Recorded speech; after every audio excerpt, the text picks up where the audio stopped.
along in Ontario, Okay? but it's very, very limited Okay. where they grow. Russia isn't one of those. Yes. Does the National Guard still have war games in there, or did you stop that? I didn't stop that. I mean- Dave did. When I was little, we were growing up, and the National Guard were out here all the time. My dad would take us out here. It was great. We would go out there. You come around the corner, there's three guys sitting there with an M16, you know.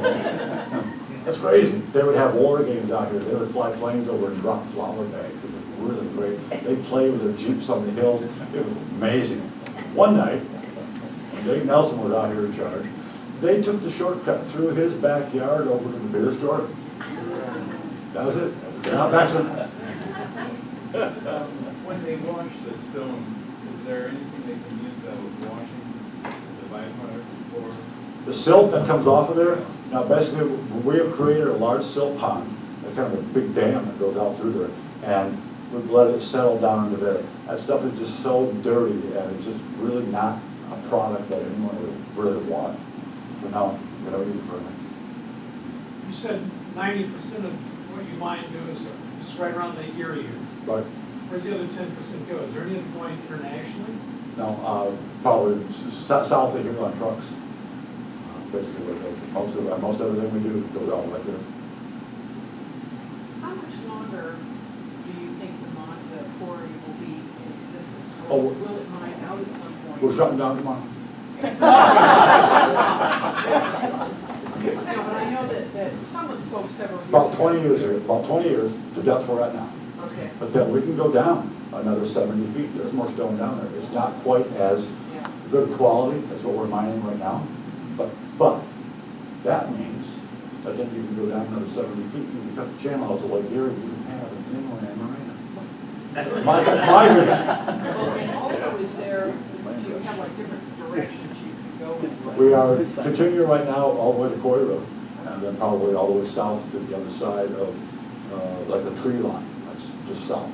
I'm not sure if there's any other plans to go on the other side of Quarry Road, take out that section over there. I don't know.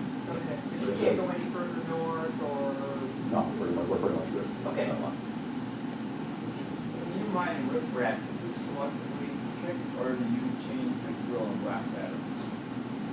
When the barge came in, they said, we don't want anything to do with riprap. We are a construction materials project. We have an outside contractor who's in there doing riprap. And yes, they do. They make their walls. So we have what's called ledge 17. It is this huge ledge, massive 11-foot thick ledge, solid chunk of stone. And that's what they're going through right now. And yes, they do adjust their blast pattern depending on what size they want. But you can look at. So when I started, yes, Santa Slag was having actually 1 year. Santa Slag shut down. We're closing. Forget it. We will never work here ever again. They laid off everybody. The following spring, they got a huge Army Corps of Engineers riprap order. Never mind. Everybody come back. We built. So you're out in front of Cleveland. That entire break wall, the whole length out in front of Cleveland, came from here. You said your primary job is the tours of the quarry? No, not primary. I like that. One of your jobs. But Can you tell us about that, how we can arrange to take that tour, how often it happens? right now we do it through the, it started with the Peninsula Chamber of Commerce and then the Daisy Day thing, and now we are going through the Lions Club. In August they do their Perch Festival, and we set up bus tours with them. If you wish anything other than that, you have to contact the office, call Jeff Rachel, ask him. You have to set up a bus. Your bus has to have seatbelts, by the way. No. I was just going to comment that Ted has referred to the fact that things aren't quite as easygoing as they used to be. And even this PowerPoint, Ted had agreed to do it. He and I were moving along, and he came in one day and said, this has to go to corporate for approval. We had to send the PowerPoint to them. They made a few minor changes, but even Ted can't say, oh yeah, I'll do tours. It has to go up the line for approval.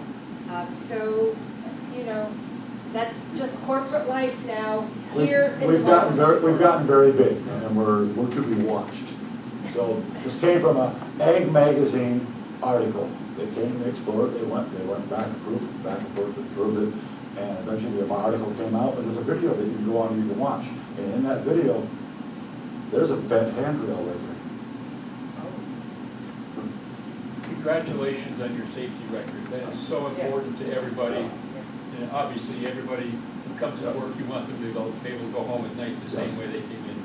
Congratulations. I mean, it's the attitude the last 10 years has changed a lot. The attitude the last 3 years has just gotten amazing. It's just, I mean, and the last person to be life flighted out of here, that would be 21 years ago, but I'm feeling much better now. Are there Ted any? speaks of safety from some personal. I've learned a very valuable lesson from every stupid thing I've ever done out here. My question for the employees, are there any health issues or concerns with the white powder dust? And No, there are some quarries where, yeah, that silica dust is very, very nasty. We do have, I mean, if you're in a dusty area, we have the face masks and stuff like that you can use, or welding, things like that. Yeah, you're required to have some PPE, is called personal protective equipment on. But our limestone is not really the nasty stuff. There are some varieties of it. And just the other question, I had one person mention to me that she has a theory that there's more kidney stones on the peninsula because of the quarry, not necessarily their quarry, but the limestone and the quarry here in this area. Have you had any experience with that? Or incidents of men with kidney stones? Not too personally, No. but okay.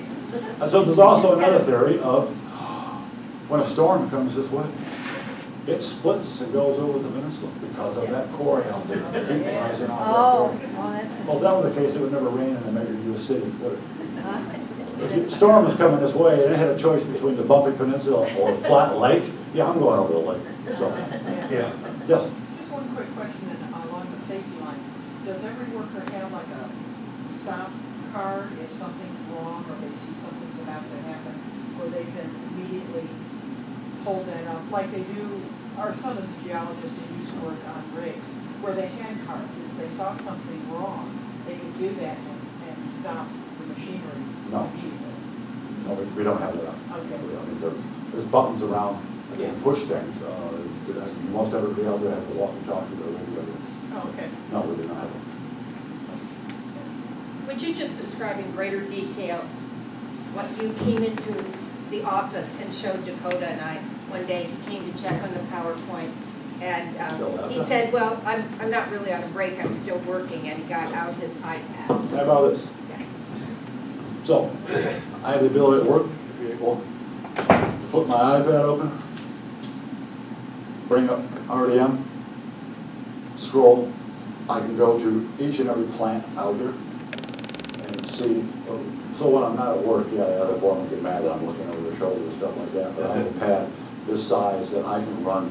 I can see everything out here. I can bring up the alarm viewer, I can see how it does. So when I get up in the morning, 4:30 in the morning, I get up, I peek over their shoulder, and I look to see what they're running. I go to the alarm page, I look at the tonnage page, and that way I know when I go into which one, where to go, what to look at. So, there's some foreman who, the boss actually has it on his phone, but the buttons are so small, I can't do that. Let us thank Ted for being with us.